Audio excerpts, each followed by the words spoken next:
تو اب یہ جتنے واسطے ہیں اسی حساب سے پھر مجاہدہ ہے، یعنی کسی بھی وظیفے میں طاقت وہی ہے جو اللہ تعالیٰ نے اس وقت اس کی طاقت اتاری تھی، چاہے وہ طاقت بدر میں اتاری، احد میں اتاری، خندق میں اتاری، مکہ میں اتاری، مدینے میں اتاری، کسی بھی موقع پہ اللہ تعالیٰ نے وہ طاقت نازل کر دی حضور علیہ الصلاۃ والسلام پہ اور صحابہ پہ۔ وہ طاقت بیائی نہیں، آج بھی اسی طرح موجود ہے، بس اس طاقت کو لینے کے لیے انسان کو مجاہدہ اور مشقت کرنی پڑے۔ میں ایک بات بہت افسوس سے کہتا ہوں، بہت افسوس ہے کہ انسان منتر اور شیطانی طاقت حاصل کرنے کے لیے جتنی تگ و دو اور محنت کرتا ہے، اس کے مقابلے میں انسان کو 10% بھی اللہ تعالیٰ کی طاقت اور اللہ تعالیٰ کے دیے ہوئے نظام پہ یقین نہیں ہوتا۔ اس کی مین ریزن یہ ہے کہ شیطان جلدی انسان کا رکھوالا ہو جاتا ہے، کیونکہ شیطان نے انسان کو گمراہ کرنا ہوتا ہے، اور جب شیطان انسان کی مدد کے لیے آتا ہے تو وہ سب سے پہلے اپنی پوجا کرواتا ہے،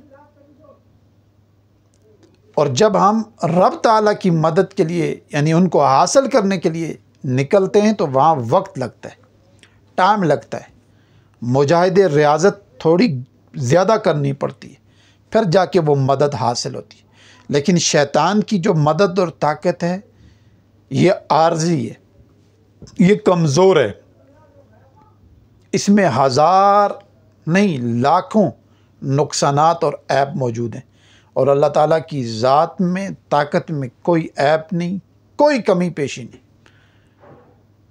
اور وہ سراپا خیر، برکت، راحت اور سکون ہے۔ تو آپ نے وَجَعَلْنَا مِن بَيْنِ أَيْدِيهِمْ سَدًّا وَمِنْ خَلْفِهِمْ سَدًّا فَأَغْشَيْنَاهُمْ فَهُمْ لَا يُبْصِرُونَ، اس آیت کو پہلے 40-41 دن تک ایک ہی جگہ ایک ہی وقت مقرر کر کے، یعنی مکان اور زمان دونوں چیز کی قید لگا کے اپنے اوپر، یعنی ایک ہی وقت رکھیں، ایک ہی جگہ رکھیں، مکان بھی ایک اور آپ کا وقت بھی ایک ہو، زمان اور مکان کی قید لگا کر آپ اس کو 40 دن پڑھ لیں، 300 دفعہ یا 313 یا 360 پڑھنے کے بعد اس کے بعد آپ اس کو روزانہ کوئی ایک چھوٹی سی اپنی تعداد رکھیں اور پڑھ کے اپنے ارد گرد اس کا حفاظتی نظام تصور رکھیں، کڑا باندھتے رہیں، اپنا گھر، بچوں کا، خانقاہ کا، علاج والے۔ اچھا، یہ ضروری نہیں ہے کہ علاج معالجے والے یہ کام عام لوگ بھی کر سکتے، یعنی یہ بہترین تریاک ہے دشمن کی حفاظت سے، دشمن سے نکلنے کی، اور یہ چیز بارہا تجربہ ہم نے کی ہے کہ اللہ تعالیٰ اس کی برکت سے بہت بڑی بلائیں، مصیبتیں، دکھ، غم، پریشانی اس بندے کے سر سے ٹال بھی دیتے ہیں اور حفاظت بھی کرتے ہیں، کیونکہ اس کے اندر اللہ تعالیٰ نے عجیب طاقت اور تاثیر رکھی ہے۔ سورہ یاسین کے اندر پوری سورہ یاسین کمال ہے، نور ہے، ہدایت ہے، طاقت ہی طاقت ہے اس میں، لیکن اس کی چند آیات ایسی ہیں جن میں طاقت ہے، بہت زیادہ پاورفل ہے۔ اس میں وَجَعَلْنَا مِن بَيْنِ أَيْدِيهِمْ سَدًّا وَمِنْ خَلْفِهِمْ سَدًّا فَأَغْشَيْنَاهُمْ فَهُمْ لَا يُبْصِرُونَ، ایک یہ آیت ہے، اور ایک اگلے ویلاک میں ایک چیز اور بتاؤں گا۔ تو اس آیت پہ آپ ذرا توجہ کر کے یقین کے ساتھ کچھ عرصہ اس پہ محنت اور مجاہدہ کر لیں، پھر دیکھیں کہ کیسے اللہ تعالیٰ کی مدد آپ کے ارد گرد ٹھہرتی ہے، آپ کیسے اللہ تعالیٰ کے حصار میں رہتے ہیں، کیسے وہ جو حفاظتی اللہ کا نظام ہے اس نظام اور اس جماعت اور اس پورے اللہ کے فضل کے اندر آپ ہر وقت رہیں گے۔ اور یہ ایسا ٹپس ہے اور ایسی ہے چیز ہے کہ یہ بنیادی چیز ہے، اس پہ پہلے محنت کرنی چاہیے، باقی چیزوں پہ محنت بعد میں کرنی چاہیے، کیونکہ آپ نے دیکھا ہوگا کہ جب بھی کسی کے ساتھ لڑائی کی جاتی ہے تو فوجی جب بھی افواج ایک دوسرے کے سامنے، تو وہ سامنے سب سے پہلے مورچے بناتے ہیں۔ مورچہ اسی کو کہتے ہیں جہاں آپ نے چھپنا ہے، اپنے آپ کو حفاظت میں رکھنا ہے، یعنی یہیں سے اس مورچے سے آپ نے دوسرے کے اوپر اٹیک کرنا ہے، اور اس کا جو اٹیک آئے گا تو وہ آپ اس مورچے کے جب اندر ہوں گے تو اس کا اٹیک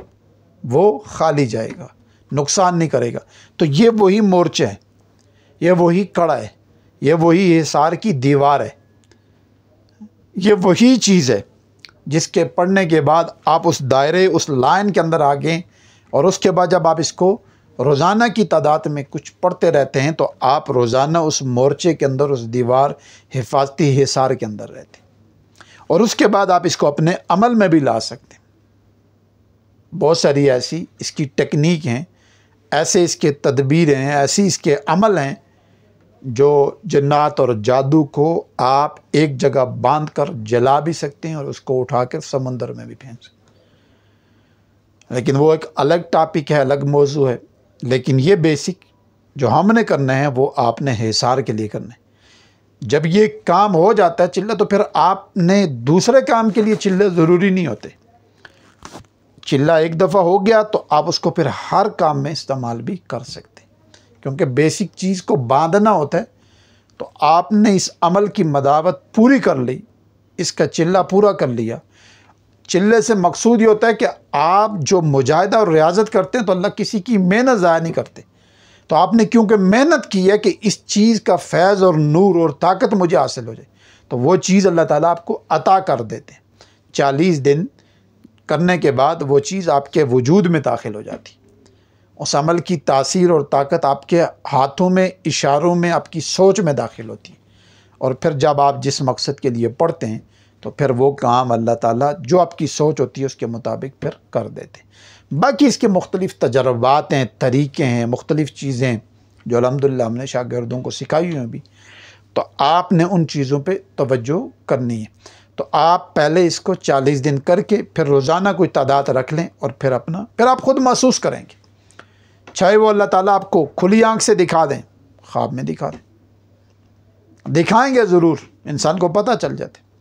اور جب انسان کے اوپر وہ وار گرتا ہے اور انسان بچتا ہے، پھر انسان کا اور ایمان یقین بڑھ جاتا ہے، اور انسان کا پورا وجدان، اندر کا من کہتا ہے کہ تجھے اللہ نے اس چیز سے بچایا، اس وجہ سے۔ تو اس لیے میری یہ درخواست ہے کہ اس چیز کے اوپر آپ پوری توجہ اور یکسوئی کے ساتھ اس عمل کو کریں۔ باقی جو چیزیں ہم یوٹیوب پہ ڈال دیتے ہیں ان کی اجازت ہوتی ہے، بار بار اجازت کی ضرورت نہیں، آپ اجازت سے یقین کے ساتھ کریں۔ اپنا ربط، اپنا تعلق اپنے رب سے جوڑیں۔ ہمارا نقص کیا ہے؟ ہمارا نقصان یہ ہے، کمزوری یہ ہے کہ ہم تعلق بندوں سے زیادہ جوڑتے ہیں، لیکن بندوں کے مالک سے نہیں جوڑتے، یعنی اپنے رب سے نہیں جوڑتے۔ وہاں یقین کمزور ہوتا ہے۔ اب دیکھو اللہ تعالیٰ ملتے مشکل سے، وقت لگتا ہے، مدد دیر سے آتی ہے، لیکن جس پش پہ اللہ تعالیٰ اپنا ہاتھ رکھ لے، جس سر پہ اللہ تعالیٰ اپنا ہاتھ رکھ لے، وہ کیسے ناکام ہو سکتا ہے، وہ کیسے کمزور ہو سکتا ہے، وہ کیسے ذلیل ہو سکتا ہے، رسوا، گمراہ، یا وہ کیسے ہی اس کی اور اس کی نسل خراب ہو سکتی، ممکن نہیں۔ تو ہمارا ربط، ہمارا تعلقات اپنے رب کے ساتھ، معاملات اچھے ہونے چاہیے۔ جتنا مضبوط تعلق ہوگا اتنا ہی مضبوط نظام بنے گا، جتنا کمزور تعلق ہوگا اتنا ہی کمزور نظام بنے گا۔ میرے استاد اللہ تعالیٰ ان کو جنت الفردوس میں اعلیٰ مقام عطا فرمائے، وہ ایک دفعہ کہنے لگے کہ میں اپنے مرشد کے پاؤں دبا رہا تھا، تو مجھے مرشد نے کہا کہ یہ الفاظ پڑھ لو، تو میں نے کہا میں نے نہیں پڑھنے، میں جاہل ان پڑھ آدمی ہوں، آپ میرے لیے صرف دعا کریں۔ انہوں نے ایک دفعہ اصرار کیا، میں نے کہا آپ صرف میرے لیے دعا کریں، میں ان پڑھ جاہل ہوں، مجھے نہیں آتا، آپ میرے لیے دعا کریں۔ کہنے لگے، یہ کہتے کہتے میرے یعنی آنسو آنا شروع ہو گئے اور میں رونا شروع ہو گیا۔ تو کہتے ہیں میرے مرشد نے مجھے کہا کہ جاؤ، جا کے اب لکیریں تو مارنا شروع کر دے، جس مقصد، جس کام کے لیے تو لکیر مار دے گا، پین چلا دے گا، وہ کام ہو جائے۔ وہی ہوا۔ پھر تھوڑے عرصے کے بعد ان کے مرشد چلے گئے، اس کے بعد وہ 40 سال خود زندہ رہے، یعنی مرشد 40 سال سمجھ لیں پہلے چلے گئے، 40 سال کے بعد تقریباً، یا شاید اس سے بھی زیادہ عرصہ، وہ اس کے بعد ان کی وفات ہوئی ہے، جو میرے استاد۔ لیکن ان کی قلم جس کام میں بھی چلی ہے نا، وہ کام ہوا ہے، جو الفاظ منہ سے نکالا وہ پورا ہوا۔ تو یہ کیا چیز تھی کہ انہوں نے، اب مرشد نے کیا کیا، اللہ تعالیٰ کے حوالے کر دی، ہاتھ اٹھا دی، انہوں نے کہا دعا کر دیں آپ میرے لیے، بس اب میرے لیے دعا کریں، اللہ تعالیٰ سے عرض کریں میرے متعلق۔ بس انہوں نے ہاتھ اٹھائے، اللہ نے سن لی، اس کے بعد اللہ نے اپنا ہاتھ ان پہ رکھ لیا، اور ایسا ہاتھ رکھا کہ وہ آگے جس پہ ہاتھ رکھتے تھے وہ ترتا تھا، اور ہماری آنکھوں کے سامنے۔ یعنی جس بندے کو جو الفاظ وہ کہتے تھے وہ گھنٹوں میں، منٹوں میں، ہفتوں میں پورے ہوتے تھے۔ تو یہ رابطہ ہے کس سے؟ یعنی مجھے اپنے استاد کا ایک ہی حکم کہ اپنی نظر، نگاہ، اپنا سب من دھن اپنے رب کے ساتھ جوڑ لیں۔ درمیان میں یہ واسطے جتنے بھی ہیں یہ ہیلے کے طور پہ تو ٹھیک ہیں، باقی ان میں کوئی طاقت نہیں۔ طاقت، امر تب آئے گا ان میں، کام تب ہوگا جب اللہ کا امر اس میں شامل ہوگا۔ یعنی انما امرؤ اذا اراد شیئا ان یقول له کن فیکون، یعنی جب یہ امر آئے گا جس چیز میں بھی، اس کا کام ہو جائے گا، اس کا نظام بن جائے گا، اس عمل میں تاثیر آ جائے گی۔ مقصد، مطلب یہی ہے۔ اب دیکھیں نا، آپ انتہا درجے کے کسی ڈاکٹر کے پاس چلے جائیں بیماری کے اینڈ ہونے تک، وہ ہر تدبیر کے بعد کیا کہتا ہے؟ بھائی دعا کرو۔ اور جس پیر، فقیر، مرشد کے پاس چلے جاؤ، جب ان سے بھی کام نہیں بنتے کہتے دعا کرو۔ تو بھائی کام جب اللہ نے بنانا ہے تو شروع میں ہی اپنے رب سے کیوں نہ جائیں؟ شروع میں ہی پھر اپنے رب کے ساتھ جڑ جائیں نا، شروع میں ہی اپنے رب سے دوستی لگا لیں۔ یعنی یہی جو عمل ہم پڑھیں وجعلنا ممن، اللہ تعالیٰ سے اتنی راز و نیاز کریں کہ یا اللہ میری ساری حاجتیں، مرادیں، دکھ، غم اسی میں بھر دے، یہ پورا جام مجھے پلا دے، اور مجھے ایسا یہ وظیفہ، ایسا میرا یہ اسم اعظم بنا دے کہ میں ہر کام میں اس کو استعمال کروں۔ پھر دیکھیں اللہ کی مدد کیسی آتی۔ اللہ تعالیٰ ہمیں صحیح معنوں میں عمل کی توفیق عطا فرمائیں، اور ان چیزوں سے، بالخصوص قرآنی آیات سے، اسماء حسنہ اور مسنون چیزوں سے فائدہ اٹھانے کی توفیق عطا فرمائیں۔ السلام علیکم ورحمۃ اللہ وبرکاتہ۔